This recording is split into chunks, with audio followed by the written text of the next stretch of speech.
Hello, and welcome to the Jewish Heretics Podcast. This is the official podcast of the United Jewish People's Order and the Morris Winchevsky Center.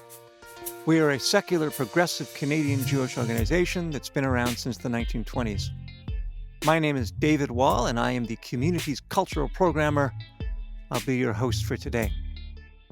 For this, the 10th episode of our podcast, we convened a distinguished panel of Toronto-based movers and shakers to discuss the University of Toronto student encampment in support of Gaza and the injunction legal case that took place in late June of 2024, leading to the eventual ending of the encampment. From May 2nd to July 2nd, 2024, students at the University of Toronto set up tents on King's College Circle on campus, creating a mini activist city, calling on the university to divest from companies profiting from Israel's offensive in Gaza, and to end partnerships with the country's academic institutions deemed complicit in the genocide. In late June, the university administration sought an injunction to forcibly clear the encampment. The case was overseen by Justice Marcus Cohenin at the Ontario Superior Court. His final ruling determined that protesters had to take down their tents and vacate the encampment. Anyone not complying could be arrested. To discuss all of this, we are joined by Alejandro Paz, an associate professor of anthropology at the University of Toronto, May Nam, a labor, human rights, and constitutional law lawyer, Karen Spector, a lawyer practicing disability rights, constitutional mental health, and human rights law, Niall Clapham Ricardo, a law student and staff member at Independent Jewish Voices, and our own Sarena, executive director of the United Jewish People's Order. As you'll hear, all of them played roles in the injunction case, either as part of intervening organizations or as legal representatives. Here's our conversation. Hello and welcome to the Jewish Heretics Podcast. Thank you so much to all of you for taking time out to join us and to share with us. I'd love to start by, as I just said, having a little summer camp bonding exercise and going through each one of you. And I'd like for you to say your name and say your connection to the UofT, University of Toronto encampment, if you have one, and or your connection to the injunction legal case that took place. My name is Alejandro Paz. I'm an associate professor of anthropology at the University of Toronto.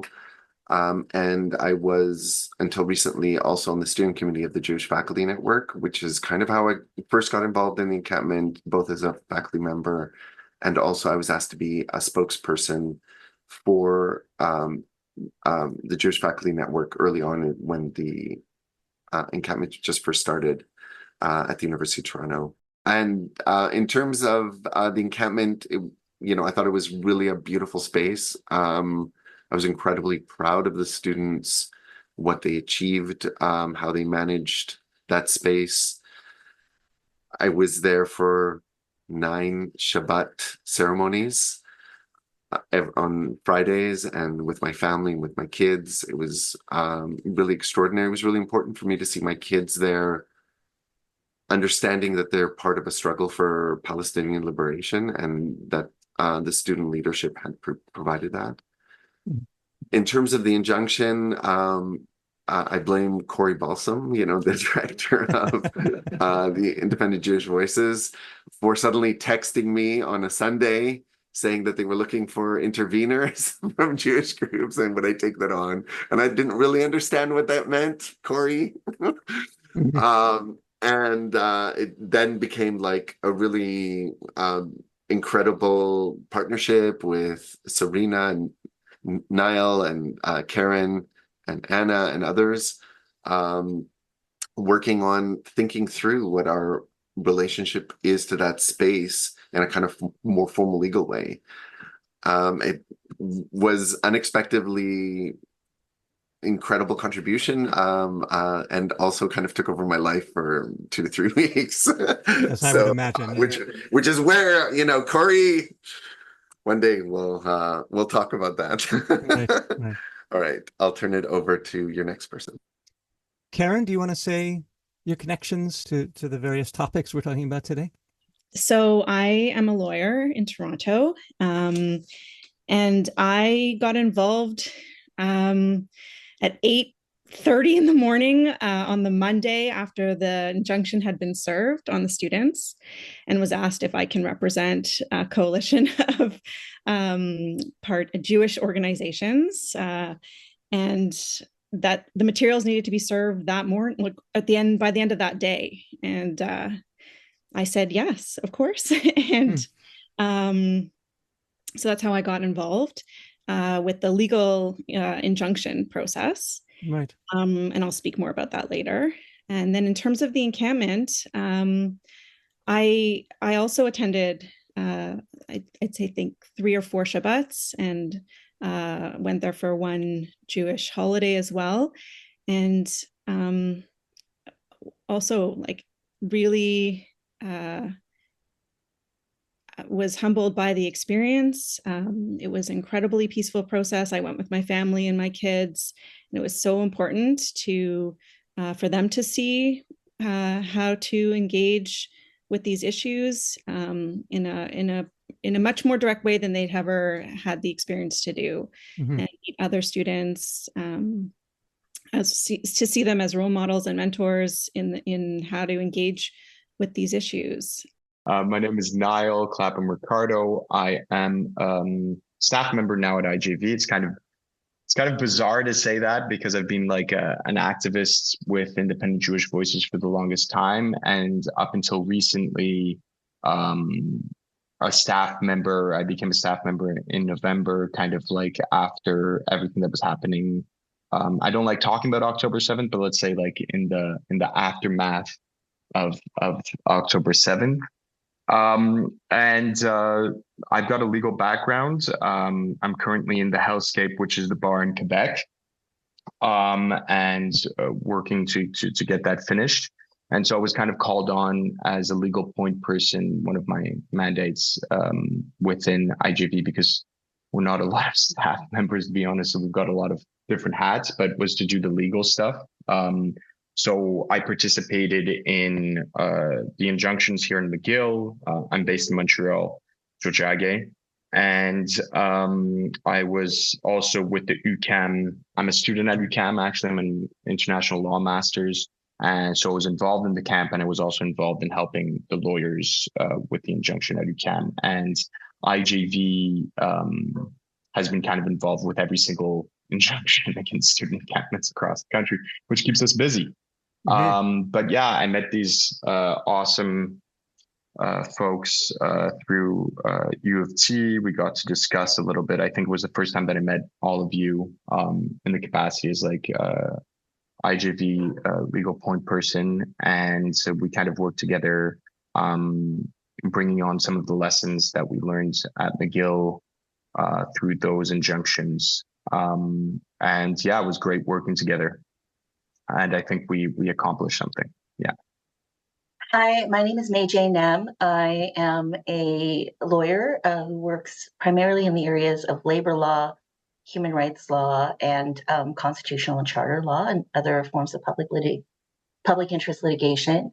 I always like to introduce myself and kind of think about where I'm from. And where I'm from is that I was a daughter of migrant workers, someone who's been involved in movement organizing since I was in high school. And I came into practicing law because I watched in a campaign how a lawyer working pro bono was able to assist our client who was facing deportation due to being in a coma and overstaying her visa as a result.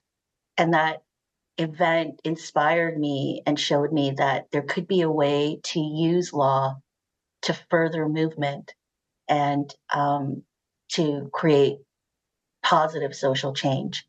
And so my direct involvement in this case was that I was representing a named respondent who was a 21-year-old student who was a media representative, and as a result had to share their name publicly to speak to media, and as a result was harassed, received death threats, but did that for the sake of bringing attention to this unfolding genocide. And she was a member of QP 3902, which was the union that represents, or that is the union that represents TAs, sessional lecturers, postdocs, other sort of temporary, precarious academic workers that the university depends on as cheap labor to fulfill its teaching obligations primarily, and also its obligations in running labs. These folks are not tenured. They have to apply for jobs semester by semester, contract by contract, and they put together a livelihood by working in a bunch of universities. They're highly educated.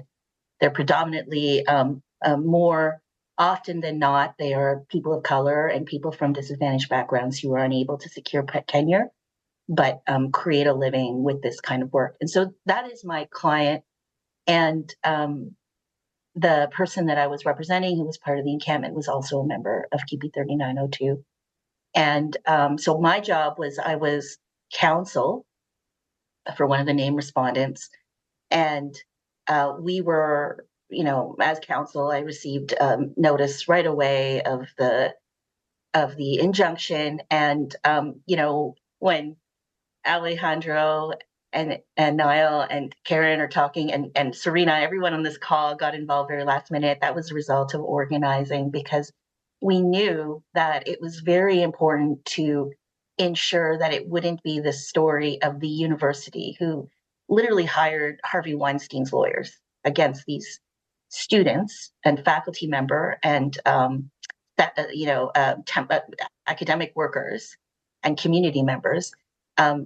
And it was really a David and Goliath situation. And so we also knew that it was likely that there would be organizing among right-wing Zionist groups who've also been intervening in these cases. And that's why it's my fault. I called Corey on Sunday from the encampment. I just called every single person I know. And I am so blessed and lucky to be part of the United Jewish People's Order and the Morris Winchevsky Center and Independent Jewish Voices. My partner is Jewish. Our son is Jewish.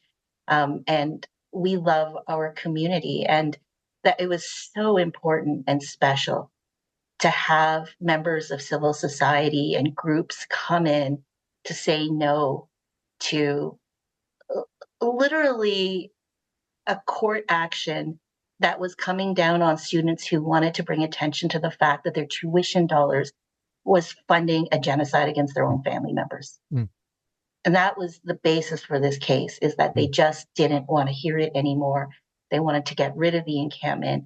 They wanted to not just get rid of the encampment, they wanted to severely limit expression and protest activities related to Palestine. And that's, we'll talk more about that, but I think that's one of the big, the kind of white elephant in all of these discussions is the silencing of Palestinian pain and the silencing and dehumanizing of Palestinians who are experiencing war crimes as we speak right now. And the Lancet recently just published an article where their estimate is going to be over 180,000, a conservative estimate on the loss of life flowing from the war. And we're living in a time where even speaking out about this is being seen as something that is just intolerable. And the silencing and the McCarthyism, which I think we'll be talking about, has just been so extreme. And so I applaud UJPO, IJV, Karen, Alejandro, everyone on this call, as well as everyone who came together. We had a huge coalition of human rights defenders and organizations that came on board. And I think that was very effective, not only in putting forward some facts and really helpful findings in the decision, but also in serving as an opportunity to show how we can organize together, how we can work together effectively in a campaign, and to continue to do those kinds of actions in coordination going forward. This is Sarena, Sairan speaking. I am the executive director for the United Jewish People's Order, and I also got the nudge. And I also want to credit Corey at IJV and May, I guess, for getting this going. And it's been very much in the purview of the United Jewish People's Order to actively hold people accountable when there's infractions against human rights on the streets, on very grassroots levels.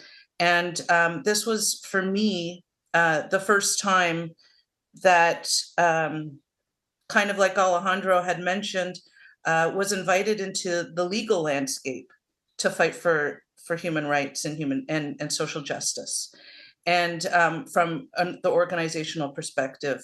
And it's been an incredible learning curve. It's been inspiring to have these discussions with you all and to get to know the kind of impact we can make specifically in this legal context, all under the umbrella of fighting for a better world. And so honored for UJPO to be part of this, want to do more, not less.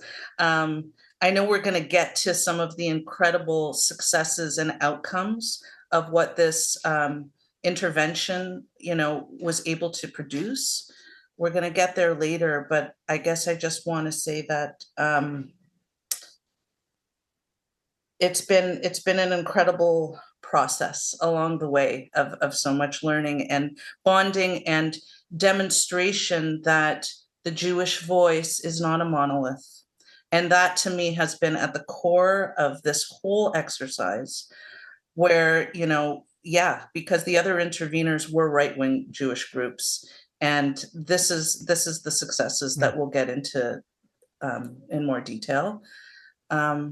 And my personal connection to the encampment, too, was also through these Shabbat circles. I mean, we've got UJPO members who are UofT alumnists or on the Jewish Faculty Network or students now, Jews of conscience who are, working to voice their horror against this genocide and being part of these Shabbat circles, Shabbat services, with you, David, too, and bringing forward cultural Jewishness, embodying the cultural Jewishness in practice. So it was incredible to be doing this on the legal and academic plane, but then to also put our bodies into that people circle and bring it to life culturally, our Jewishness, and bring it to life that way through song and music and being with our comrades of all kinds of different multi-faith backgrounds was exceptional. What an exceptional experience. It certainly was. I don't want to get bogged down today in the sort of legalese stuff and the technicalities, but I do want to get some of that out of the way because people listening to this podcast might not be familiar with some of the concepts. So, for example, people keep talking about how different groups were interveners.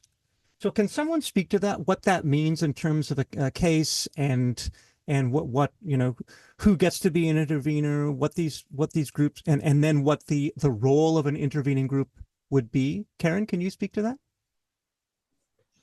Sure. So I should say that I intervened or represented the coalition of interveners of Independent Jewish Voices, United Jewish People's Order, and Jewish Faculty Network. And we were the only Jewish voice on the side of supporting the encampment. And there were 6 Jewish organizations that intervened individually on the side of the university. So but I felt like our contribution was really powerful.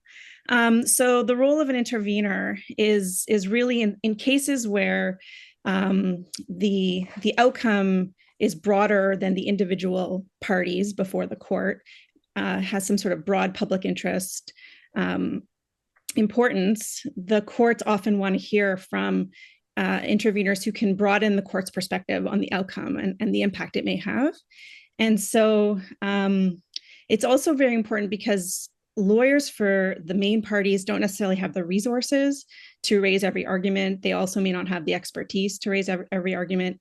So in this case, we really, I think, had a certain specialized expertise and perspective that was unique, and to help the court provide their ultimate decision. Right. Thank you. Can you guys speak to, maybe it's Niall, maybe it's May, some of the major arguments that were used by the legal team representing the encampment? So when the case was brought up by UofT to have an injunction to clear the encampment, what were some of the strategies that were used by the legal team representing the encampment itself to argue against this? Can one of you speak to that? I'm happy to speak to it. So what the university was doing was seeking an injunction, and an injunction is sort of an exceptional step because it's kind of a fast response to do something, get an order from the court without having the benefit of a full hearing process where which could take many, many months, possibly years, to get a final decision.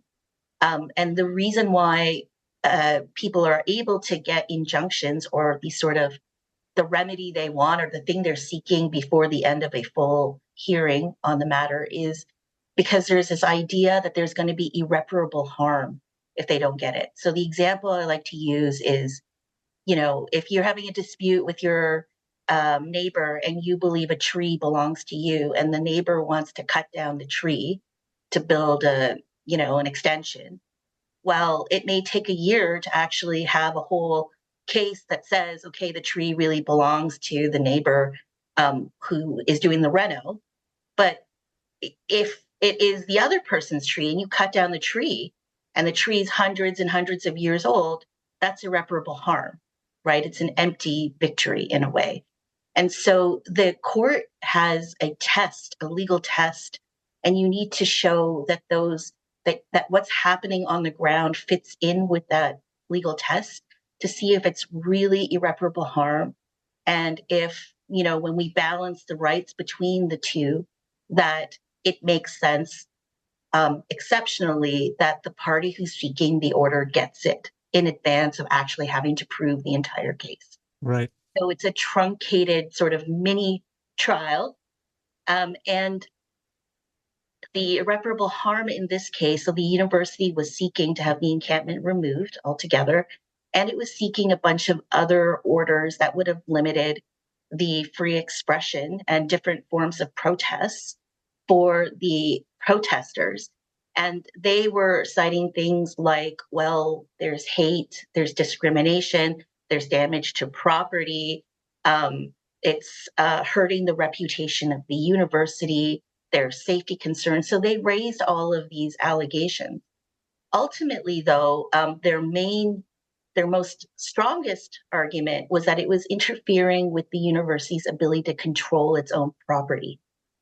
And the judge found that in the end, there wasn't discrimination, there wasn't hate, there weren't safety issues, there wasn't a real reputational damage, there wasn't, all of those things. And Karen mentioned that there were 6 interveners that basically spoke about how the encampment was a bastion of hate and anti-Semitic. The university didn't even rely on any of that because it was just bald allegations not supported by anything. And basically, it was just people venting about how upset they were that they had to see, a Palestinian flag or something like that, right? And the examples of true sort of troubling behavior, they weren't able to prove actually had anything. First of all, they weren't able to prove really that it happened. And then second of all, they were unable to prove that there was any connection to that and the encampment. And in fact, the evidence was the opposite. The encampment embodied a space where there was zero tolerance for anti-Semitism and Islamophobia. And the reason why it was based on these values of respect for equality and anti-discrimination was because we had a wide cross-section of people involved in the encampment, including Jewish members, Indigenous members, Palestinians, Muslim, Christian, Jewish, like all of the, as well as, different allies and different members of the university community. And it was on the basis of these shared values that they created this space. And that was part of our argument, was that the encampment itself is a form of assembly and expression of a world that we could imagine, where safety and tolerance, we had like a 35-person medic team with trained social workers, a thoracic surgeon. It was on the basis of de-escalation and principles of trauma-informed approaches in dealing with people in distress. Because remember, we have many, many members of the encampment who are in mourning, who are experiencing extreme grief and pain and trauma. And so, we were trying to convince the judge that this space is a picture of students and faculty members and community members living their values, taking what they've learned in school and peacefully expressing it for a broader political end to promote human rights. But ultimately, we were unsuccessful in beating the only real argument they had, which was that it interfered with the university's ability to control its own property. And I think that the lesson from the case is in court, ultimately, capitalism and private property rights trumps constitutional fundamental human rights. And that was sort of the takeaway that I had in terms, there are a lot of positive things, but that was actually the toughest thing for us. But I was saying, and I think that we all know this, I think courts they're instruments of upholding an oppressive power structure. And we try to hold a mirror to that fact in courts, and that's the kind of work that Karen and I do. And Karen did an excellent job, as all of our counsel did. And, Karen was saying, we only get 30 pages to write our factum. And we had these amazing, thoughtful, well-reasoned submissions from our interveners that looked at these problems from all the different angles. It was a huge boon. And the result is in the decision. But I would say that was sort of the main legal question we were dealing with in the case.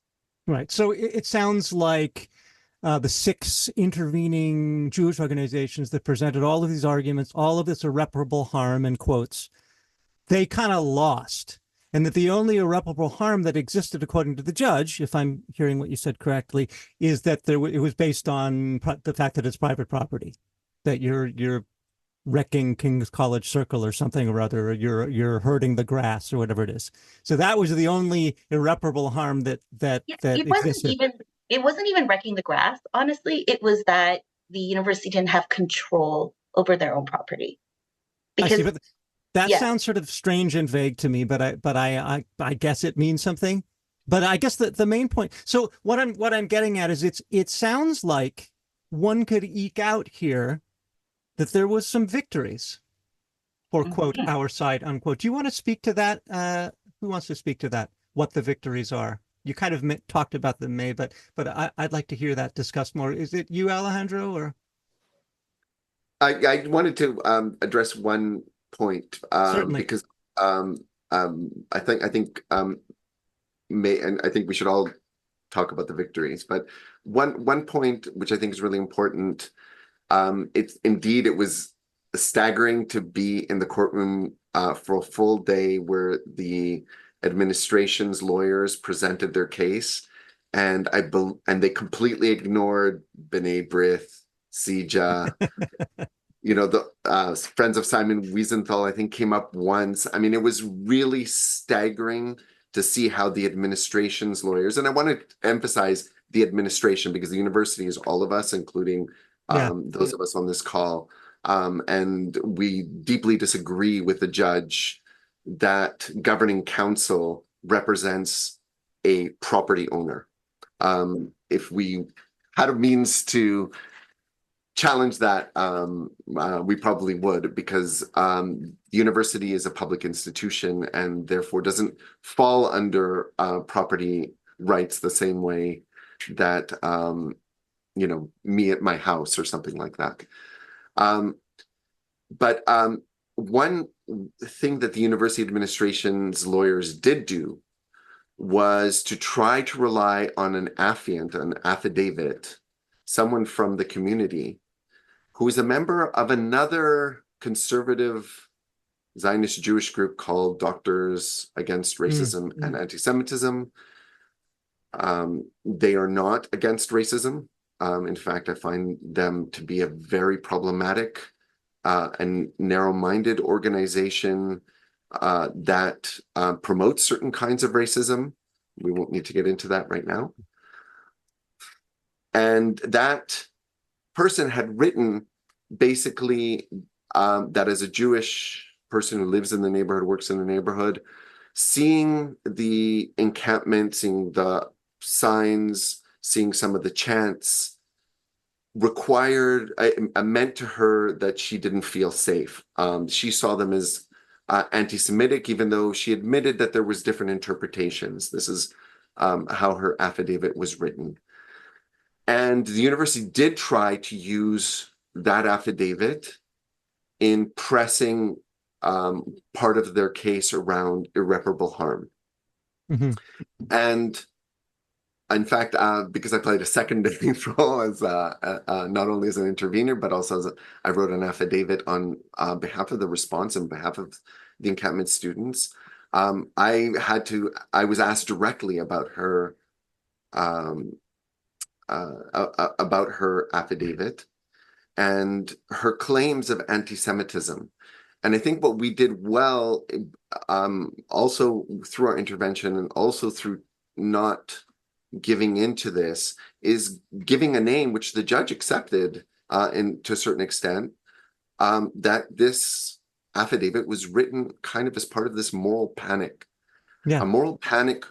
Cheryl Nestle has recently written, from IJV has recently written a report about this, but a moral panic which has been whipped up by major politicians, including our prime minister, our premier, by community members, by all of those conservative Jewish Zionist organizations which we've mentioned, around Palestine solidarity protests in general in Toronto and other parts of the country. And this affidavit bought hook, line, and sinker into many of the false claims made by politicians and these organizations. And I think our intervention provided a kind of antidote to that moral panic, to say that there's another way to view Palestine solidarity in our communities, a way of working as allies, but also that it is deeply integrated. I'll let Karen speak to this more, but it is deeply integrated into how we understand our own Judaism. May mentioned coming as a child of working immigrants and exiles, and many of us have similar histories. It's, in my case, my father and his family barely escaped Nazi Germany, right? Our interpretation of that Jewish past requires us, in the most deep way, to identify with the Palestine liberation struggle and to call out genocide in exactly the way the May did. And so when I think we help to provide a different narrative, a narrative that isn't based in the moral panic, and that isn't based in a kind of extremely racist interpretation of Palestine solidarity and its protest slogans and its symbols and so on and so forth. Niall, did you have something you wanted to add?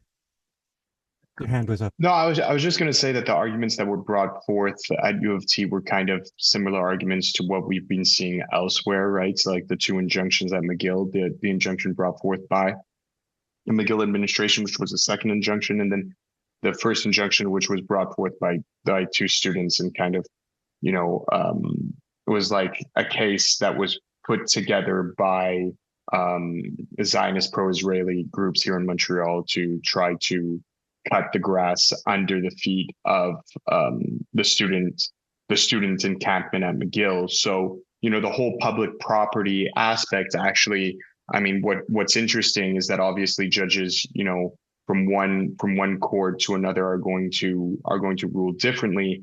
In Quebec, and obviously, civil and common law traditions, which are also different, but in Quebec, the judge threw out the argument from McGill that it was completely private property by saying, well, the McGill campus is downtown Montreal. So if you block off McGill campus, you're not going to be able to circulate between, two parts of downtown Montreal. And so people do that all the time. Actually, now we have the two gates at McGill that are closed, which is the first time in my life that I've seen the two gates at McGill that have been closed downtown Montreal. And they put up that it was private property, which the judge should know. It's actually a hybrid. It's between public and private property. But I think that these are,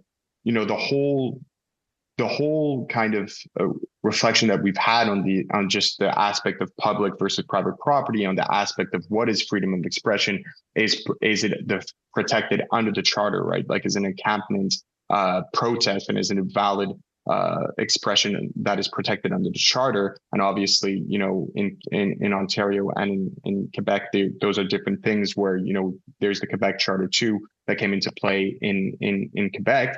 But it's interesting that because of these cases, it goes much more further than just a pro-Palestinian movement, right? It goes much more further than these encampments, because we're going to start to look at, well, actually, is this protected under charter rights? Do we have to start protecting it? And so our lawyer here in Montreal, Max Silverman, made a really interesting, and that the judge, I was kind of surprised, because you never know how judges are going to go. And you always have this idea of the judge is going to throw that out, and kind of within the first 5 minutes of a ruling, at least here in Quebec.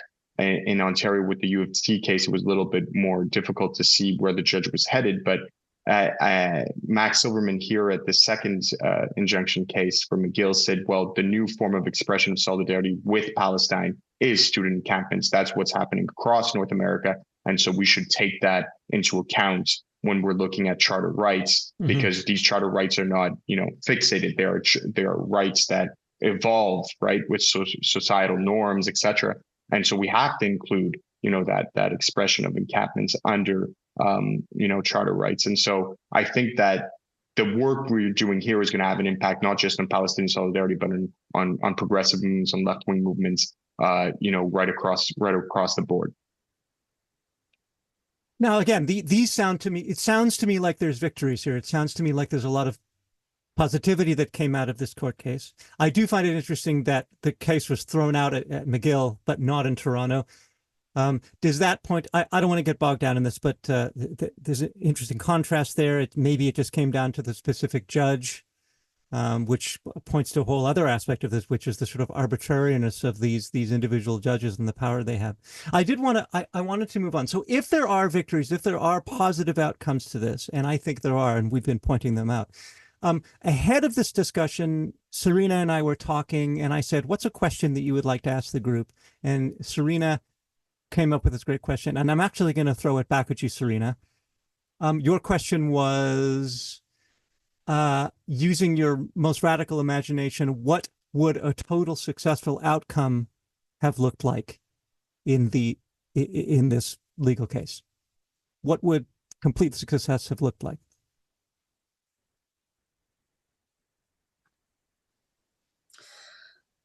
I mean, I really want to hear what everybody else has to say about that, but I guess I will I will sort of it's a Nijveld. It's a new world, right? I think a total successful outcome is where we get to live in the world that we build, that we want to live in. And this was, this was an action, really. This whole intervention was an action that brings us closer to a Nijveld. Total success is where my Jewishness is not perceived by other Jews or anybody as being problematic or anti-Semitic or, self-determined, right? Where my Jewishness is recognized. Sorry. When you Yeah. say self-determined in quotes, because people. Yeah, sorry, I did air quotes. Yeah, you're referencing, if I may, that people, some people, when they talk about pro-Palestinian Jews, they use the term these people are self-determined Jews, as in they're calling themselves Jews, but they really aren't. That's the kind of connotation you're talking about, right? When Precisely. Self-determined. Yeah. Sorry, go on. Precisely. So, total success is being able to be recognized as a Jew with the kind of Jewish values that we ground ourselves in, right? Mm-hmm, mm-hmm. I think the people around this table ground ourselves in. And that does not center or make Jewish lives or experiences exceptional over other human rights and other human experience. That's the meta picture. I would love to hear what other people have to say too. But I feel like, part of the excitement about this injunction is, like, as May pointed out earlier, there was no proven irreparable harm by what happened, and that moves us closer to this vision, right? Mm-hmm, mm-hmm.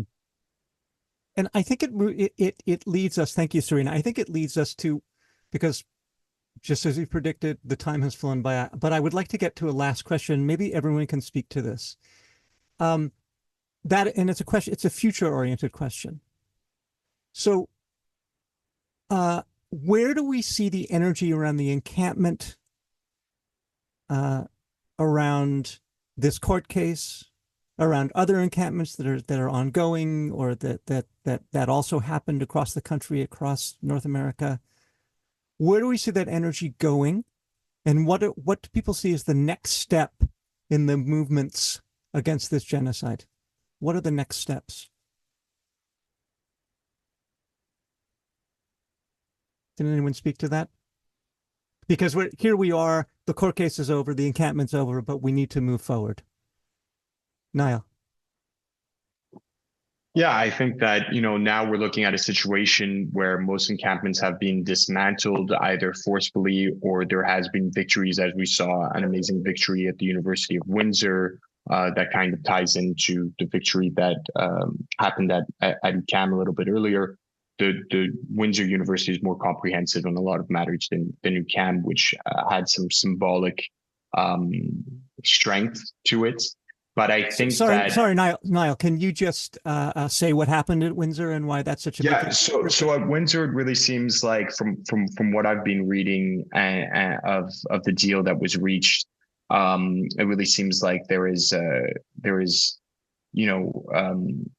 much more comprehensive deal that was reached between the encampment and the university administration, where it seems like they are going to review all of first and foremost, the investments. If there are investments, I don't know to what extent Windsor has investments within Israeli institutions, but that there's going to be a framework put in place to ensure that there is no direct investments into, institutions that profit directly on the apartheid, genocide of the Palestinian people.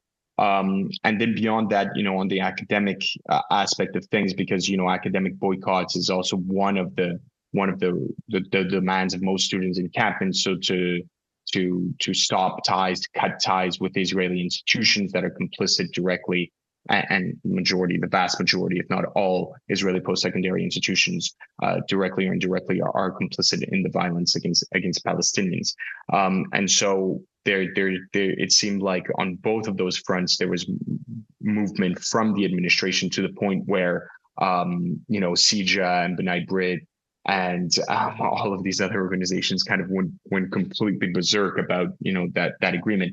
On the UQAM side of things, there was movement, so it wasn't directly targeted Israel. I think the language from Windsor directly targeting Israel was stronger than UQAM. So UQAM is the Université du Québec à Montréal, which is part of the Quebec Public University Network. And basically it was more broader terms. So to say that we don't want to invest in countries that do not respect human rights, which, I mean, bravo. Hopefully no universities want to do that. And then there was also the aspect of not having ties with post-secondary institutions that have, don't respect human rights. So it kind of opened the door to academic boycott and opened the door. UCAM has no investments in Israeli institutions because they already had a framework in place to ensure that there was no investments in institutions that didn't respect human rights. But that was because of profs and TAs and unions actually getting involved in doing that a few years back.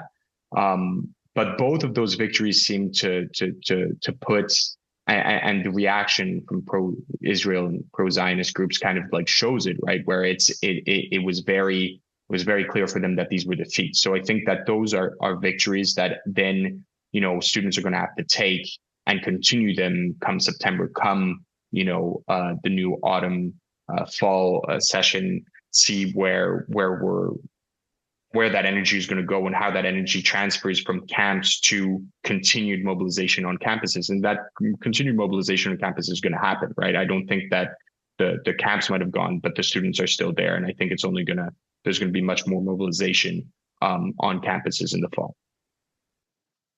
Well, what I would say is in terms of the next steps for the movement. So after the Conan decision, the UofT encampment decision, what we've seen is a trend of, encampments all being taken down at this point. And I mean, obviously that's not, something that we wanted as an outcome. But at the same time, I think what it shows is the importance of movement organizing on this issue to be flexible and to continue to look at other tactics and to look at other ways to continue to bring attention to the fact that we have this unfolding genocide happening right now. And I can tell you that so I was also involved as the lawyer and lead negotiator for the University of Waterloo encampment. And in that case, what happened is that the students were sued by the university for $1.5 million.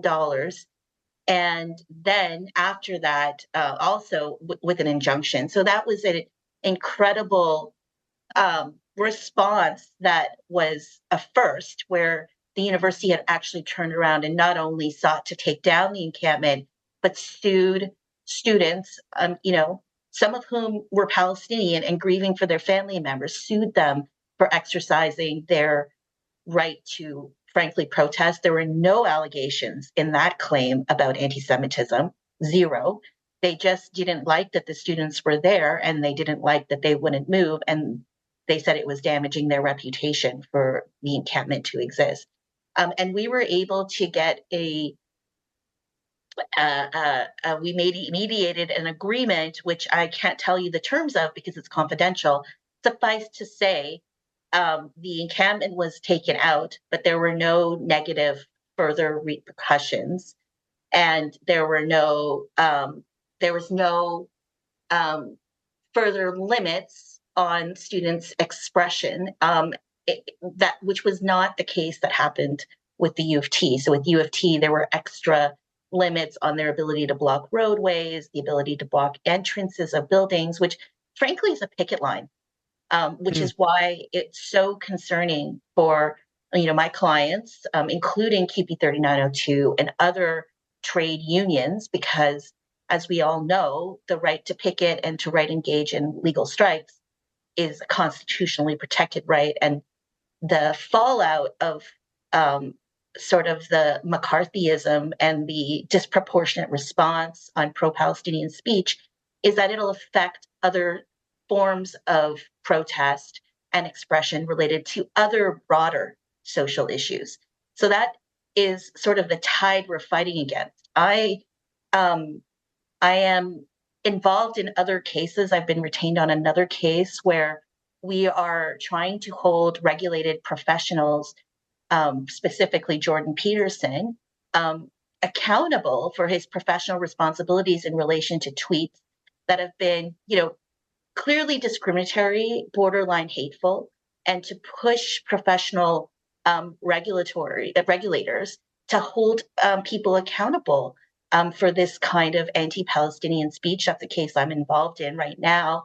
And my client is an individual who's lost tens of, approximately 50 family members to the genocide, and has been labeled as a frivolous and vexatious litigant because he wants the college to investigate Jordan Peterson. And frankly, everyone's afraid to touch to be dealing with this issue of Palestinian racism, and this chilling effect is really the problem. So I think in terms of what we can do in the movement is to have these conversations, to do these podcasts, to speak out about it, to push media to report on it. There have been scores of individuals who've lost their jobs, who have not been, who've had their jobs taken away from them.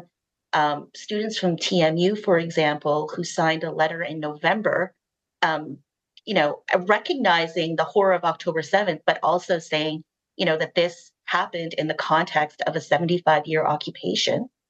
Every single student who applies from the TMU Law School to a job at the Ontario government have to sign an attestation saying they did not sign that letter, even though there was a judge who did a report on it and found that it was not discriminatory or anti-Semitic.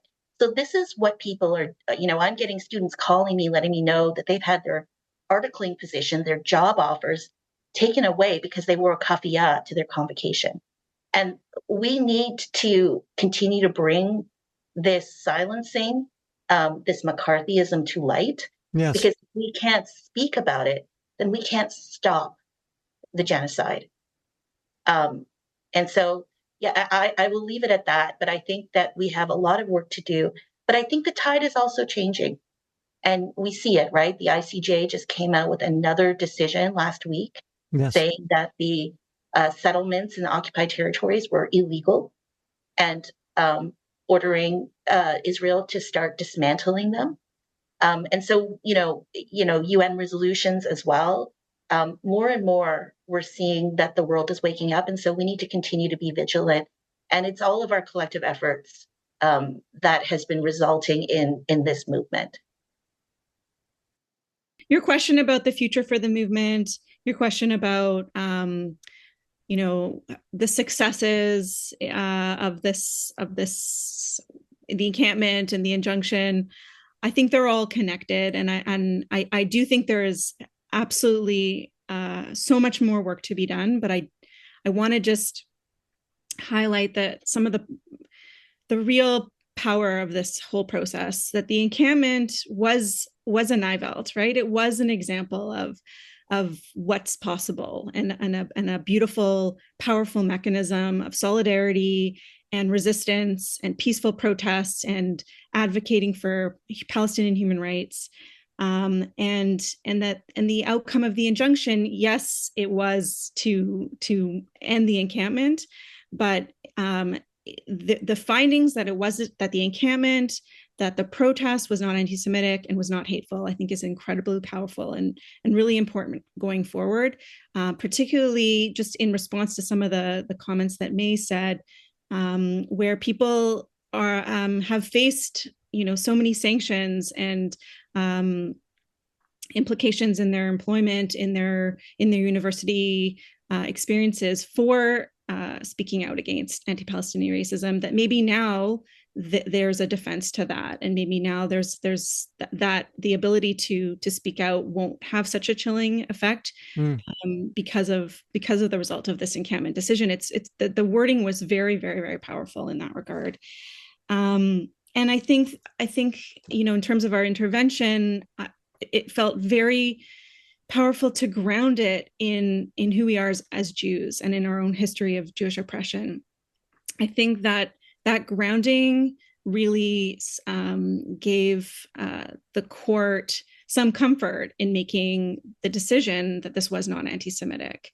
And I think that it felt important to be there to say that and to provide that contribution. Yeah, and that I would say that, just very briefly, that to me, the positivity of that aspect of the judge's findings, I think that has potential moving forward in other cases. I mean, obviously it does. These people, for the Judge Cohen, I think the name was, to come out and say these people aren't anti-Semites. That just strikes me. I was shocked, to be honest. That strikes me as a massive thing. That this encampment, and they're, with posters that say from the river to the sea and all this stuff, they're not anti-Semites. That's the kind of thing that I think can be harnessed and used moving forward. That's my own personal opinion. Alejandro, did you want to have the last word? Can I just say one more thing? Oh, yes. Sorry, go ahead, Karen. And just the last thing, just the ability to challenge anti-Palestinian racism now without having that be equated with anti-Semitism is really important. And we can get on with that kind of mission and advocacy around human rights. Absolutely. Yeah, maybe just to follow up on Karen just there, there's a lot of work that came before this moment that was canalized in a certain way to convince a judge, and I forgot to say this clearly earlier, but convince a judge that that this is not violent, that this is not anti-Semitic, that this is peaceful protest. And the victory was that he looked at all the evidence. He read through things like the Arab Canadian Lawyers Association report on anti-Palestinian racism, which provides a framework for identifying anti-Palestinian racism. He looked, something that I helped to write, he looked through and quoted extensively from a primer that Hearing Palestine, a Palestine Studies Initiative at the University of Toronto, wrote on the slogan, from the river to the sea, Palestine will be free, which we wrote because a Palestinian Canadian protest leader was arrested in Calgary and was threatened with charges that would involve hatred. And we wrote that, and what we're seeing is when judges, prosecutors, even police get a factual, evidence-based argument, they come to the conclusion that Palestine solidarity protests are not hateful, are not anti-Semitic, are not violent. They haven't been violent in Canada. And that is really the victory of a lot of work that came in before even the encampment. To your question, David, I just wanted to mention that the other kind of victory of the encampment was all the people that were brought together. Some of us didn't know each other before, or didn't know each other well before working on these cases together. But for example, at my university, there's now a very extensive network of faculty, staff, librarians, students who have been able to collaborate and push our institution on its lack of neutrality, on the fact that it does support the Israeli state, both in its partnerships and its investment portfolio and in other ways, and ultimately is incriminated in both Israeli apartheid policies and the ongoing genocide right now. And at the University of Toronto, for example, there's a very active Faculty for Palestine, Jewish Faculty Network, Healthcare Alliance for Palestine, and faculty, staff, students, who are integrated in different ways, who will continue to push this. And there's many students as well who will find new ways to mobilize. This is not over. We know this is a long struggle, but I think what the bottom line is, what has become clearer for many of us, perhaps more clear than ever before, even though we knew it before, is that Jewish liberation is not complete without Palestinian liberation. And until Palestinian lives matter the way our lives matter, then we are not free. Well, we've come to the end of our show. We'd like to thank you for listening, and we'd like to thank everyone who made our podcast possible, including United Jewish People's Order Executive Director Sarena Sairan, and our guests Alejandro Paz, May Nam, Karen Spector, Niall, Clapham, Ricardo, and Sarena Sairan. This podcast was recorded at Walt Whitman Studios in Toronto. My name is David Wall. Until next time, seid gesund.